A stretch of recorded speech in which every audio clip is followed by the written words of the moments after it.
3 anos, né, Anne? Tem 2, olha só. Tem 2. Inclusive, você tem o clubinho da inteligência que começa a partir dos 2 anos. Quer dizer, se eu começar um trabalho com o Charles, não é um trabalho pedagógico, psicopedagógico, não sei, um aprendizado diferenciado, a gente vai ter aí um indivíduo diferente de um outro que não teve essa programação? Vai. O nosso sistema, ele comete a seguinte perversidade. Ele ensina a todas as crianças a mesma coisa ao mesmo tempo. Tudo isto leva, digamos assim, a uma unificação do sistema, e eu não posso tratar aquilo que é igual de forma diferente, nem aquilo que é diferente de forma igual. Se eu tenho 20 crianças dentro de uma sala de aula, eu tenho 20 mundos diferentes. 20 formas diferentes de estruturar o pensamento.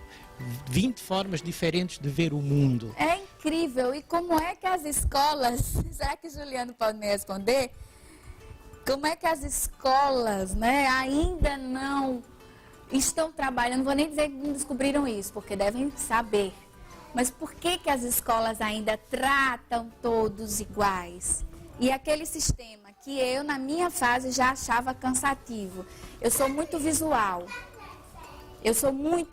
Então eu não sou auditiva, não é? Eu sou mais visual, então eu acho que eu me assemelho às crianças, né? Então, aquele professor, por exemplo, de história, que contava, né, a história do Brasil, enfim, andando de um lado para o outro, me cansava e dava sono. Então, resultado, eu odiava história.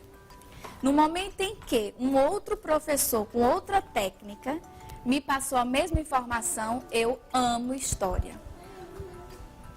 Não é? Exatamente. Por que as escolas hoje continuam passando, né? Aquela estrutura, minha filha está numa fase crítica, que eu considero que é a pré-alfabetização, perdão. E aí a professora fica ali na frente, passa algumas atividades e, como você falou, Ricardo, é igual para todos. O que a gente pode... Socorro! Existe muita ainda desinformação no meio dos professores de saber que existe uma forma de transmitir o conhecimento. Existe uma forma de transmitir.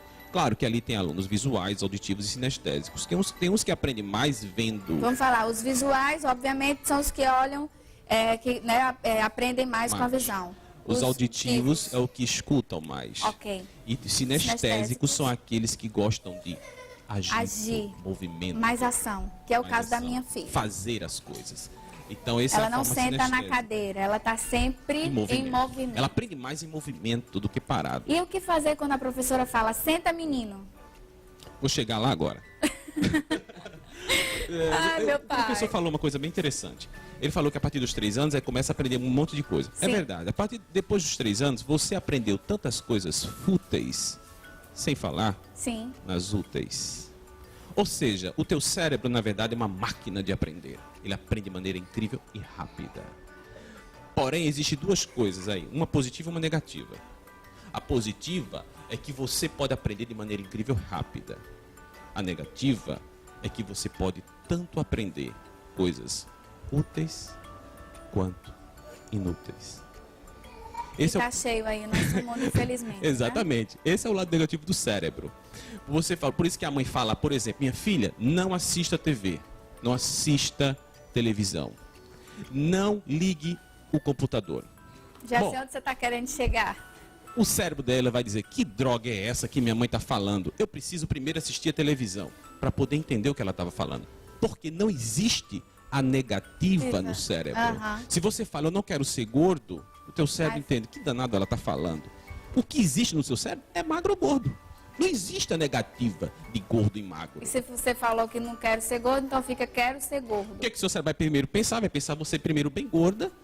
E aí ele vai entender, ela está falando em gordura, então vai programar gordura no seu corpo. Você não acha que a neurolinguística devia ser introduzida na escola? Ela deveria ser introduzida. Inclusive, ela é especialista em vários aspectos, tanto na educação, como na psicologia, na medicina, em todas as áreas. Porém, nem todo mundo tem acesso a essa informação. Quer dizer, falta para o ser humano, né?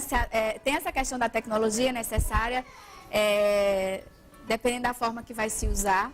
Mas aí também tem como que a gente vai programar cada indivíduo se a escola não ajuda. E as famílias entregam as crianças à escola e tem essa responsabilidade da escola passar a informação. E os pais cobram da escola. Meu filho não está aprendendo a ler, ou meu filho não quer fazer tarefa, não é isso, Ricardo?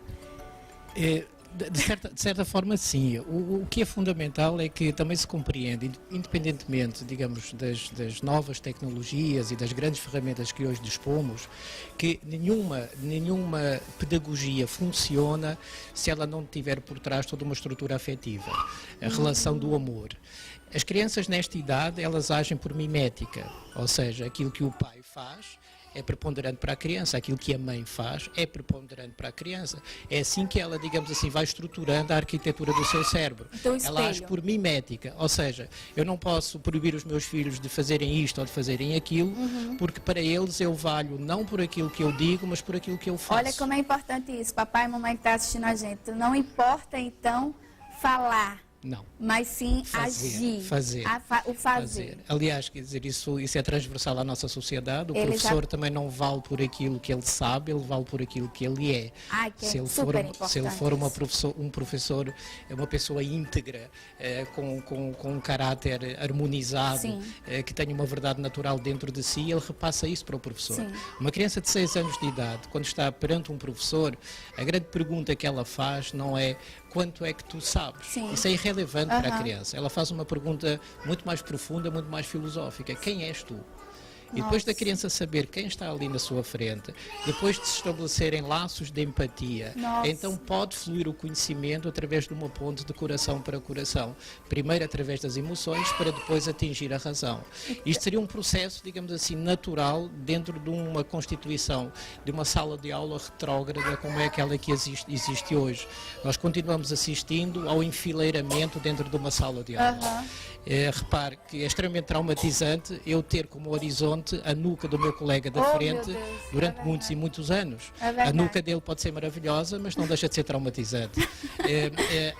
Há que desconstruir o conceito da sala de aula como ela existe hoje, sair do conceito da sala de aula e entrar no conceito de unidade de pesquisa, de aprendizagem, onde existe uma interação maior entre o professor e o aluno. E o pensar individual também. E, exatamente, de dar, digamos, não transmitir o conhecimento impositivo, mas criar inteligências independentes, que aprendam a pensar e que venham a ser um dia mais tarde autores da sua própria história e não repetidores de ideias, que é aquilo que o nosso sistema hoje faz.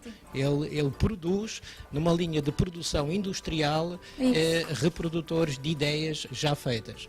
E aquilo que nós precisamos era aquilo que Heidegger dizia, era repensar o já pensado para pensar o ainda não pensado. Oh, meu Deus, socorro, socorro, socorro. É tudo que eu consigo dizer agora nesse momento. Vou respirar um pouquinho, nós vamos respirar. A gente vai para o rápido intervalo. Esse assunto é tão importante. Eu quero muito que vocês aí de casa, papais e mamães, possam conhecer essa gravidade, que nós estamos vivendo, que é em relação à educação. Sem falar nos valores, para poder o filho estudar hoje. Bom, vamos para um rápido intervalo, eu volto daqui a pouquinho com mais assunto e você fica com as carinhas e caretas mais fofas. Volto já.